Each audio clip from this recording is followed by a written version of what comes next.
I was 26 years old, sitting across a desk from a financial advisor at the bank where I'd had my checking account since I was 17. And I realized with a specific and clarifying embarrassment that I did not understand a single thing he was saying. And not the terminology and not the products he was recommending, not why he was recommending them instead of something else, not what questions I should be asking to evaluate whether his recommendation served my interest or his commission. And I smiled and nodded through 45 minutes of conversation that might as well have been in a language I never even studied. Yeah, I signed a form at the end and walked out of the bank having moved $4,000 into a product I couldn't have explained to anyone for the next 3 years. And that was my day. And here's what I learned from it, not just about the money, okay, but about why financial illiteracy persists so deliberately in a society that depends on it, and what financial literacy actually means. And before I understood what I was missing, I thought I was financially, illiterate, okay, or financially literate, not illiterate. I paid my bills on time. I had a savings account. I used a credit card and paid it off monthly. And I had a vague sense that I should invest somehow and a vague anxiety that I wasn't doing it right. And by the common social definition of financial illiteracy, handling your immediate obligations without crisis, I was doing fine. And what I discovered in that advisor's office is that handling immediate obligations without crisis is the beginning of financial literacy and not the whole of it. The real definition is considerably more demanding. Understanding how money works, not just how to spend and save it, but how it grows and how it's taxed and how financial products are structured and who benefits from which type of advice and what the long term consequences of financial decisions made today look like in 25 years. And by that definition, most Americans are financially illiterate. Not because they're unintelligent, not because the information isn't available, but because financial illiteracy is genuinely not taught in most schools. The incentives of the financial services industry are structurally misaligned with the interest of individual consumers, and the terminology and the complexity of financial products are deliberately maintained at a level that keeps most people dependent on advisors whose compensation is tied to product sales rather than client outcomes. And the day I realized I was financially illiterate was the day I stopped blaming myself for not knowing things nobody had ever taught me. And what I didn't know that I did know didn't. Okay, well, hold on. What I didn't know that I didn't know.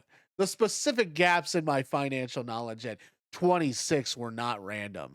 They clustered around the exact areas where financial service providers generate the most revenue from uniformed or uninformed customers. I didn't know the difference between an advisor who is legally required to act in my interest and a commission-based advisor, okay? Who is legally permitted to recommend products that benefit from financially, even when better options exist. I had no idea the advisor I was speaking to was the second type, or that the product I signed up for had fees that consume a meaningful percentage of my return over the life of the account. I didn't know what an expense ratio was. I was holding a mutual fund with a 1.2% expense ratio, $12 per year for every $1,000 invested at a time when index funds with identical marketing exposure were available at 0.03% to 0.05%. And the difference compounded every 20 years and represents tens of thousands of dollars. I'd been paying it for 3 years before I knew it existed. I didn't know that compound interest worked exactly as dramatically in debt as in savings.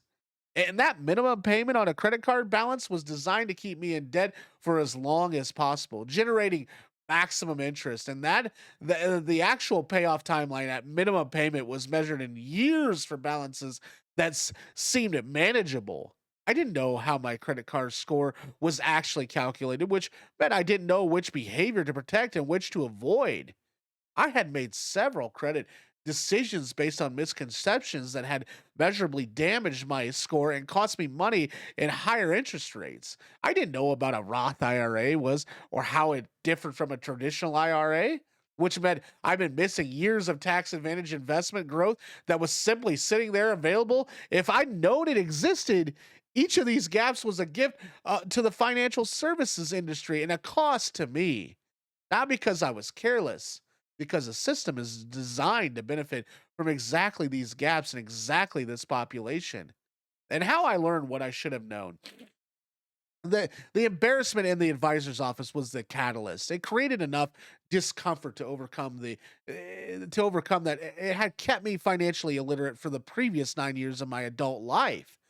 The learning curve was steeper than I expected and flatter than it needed to be because I started by consuming the wrong material. Financial self-help books written to be, widely accessible to people in financial difficulty are useful for behavioral guidance, but shallow on technical knowledge. And personal finance subreddits are useful for specific questions, but inconsistent in quality and often better for consensus opinions than for understanding the mechanisms behind the consensus. And what actually worked was building a foundational understanding in sequence. First, how investment accounts actually work and tax advantages, contribution limits, withdrawal rules for 401ks, traditional IRAs, and Roth IRA. And then the second one, how interest works, both in savings and debt, with enough mathematical fluency to evaluate any financial product from first principles rather than trusting a summary. And here's third, how financial advisor compensation structure works and what the distinction means practically. Fourth, how insurance products are structured and who benefits from which type and how to evaluate whether the product being sold serves the buyer's interest or the seller's. Each of these areas took between 1 week and 1 month to understand at a functional level, not expert level, a functional level. Meaning I could ask the right questions and evaluate the answer. And the functional literacy changed the nature of every subsequential, financial interaction I had. The advisor's office stopped being a place where I nodded at things I didn't understand. It became a place where I knew which questions to ask and what the answer should look like if they were serving my interests. And the system that benefits from your confusion. Here's the part of this conversation that most personal finance content avoids because it's uncomfortable.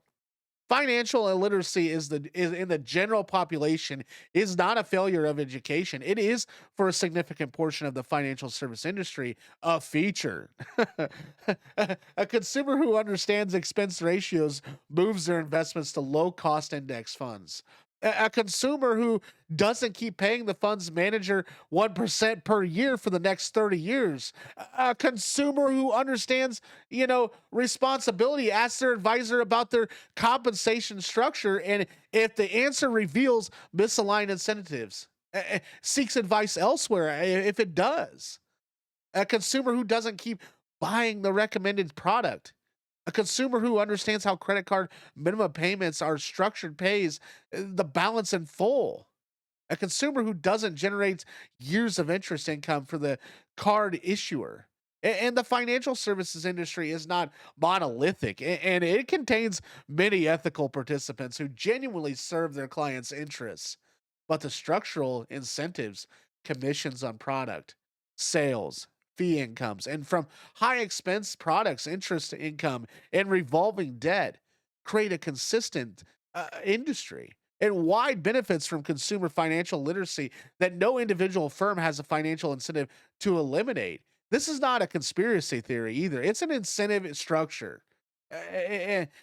Understanding it explains why financial literacy isn't taught systematically, and why product disclosures are long and dense rather than clear and brief, and why the most profitable financial products for the industry are almost never the most beneficial ones for the consumer.